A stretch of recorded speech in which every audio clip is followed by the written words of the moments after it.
如果你做过雪媚娘，那么一定再试试这款冰皮奥利奥冰淇淋。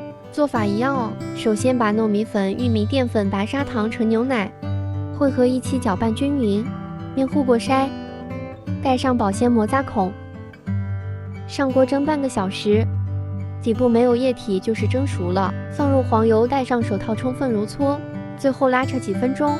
这次做2个颜色，一个蓝色，一个白色。面团揉搓好了以后，切成20克1个的小剂子，撒上熟糯米粉，擀成圆形的皮备用。奶油、奶酪、室温软化和淡奶油、白砂糖混合，打至8分发。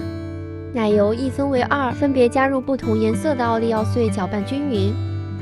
冰皮放入模具里挤满奶油，像包包子一样包起来，剪到多余的面皮，按压成型，放入冰箱冷冻4个小时。这款冰淇淋就做好了。冰凉软糯奥利奥口味的冰淇淋，快试试吧！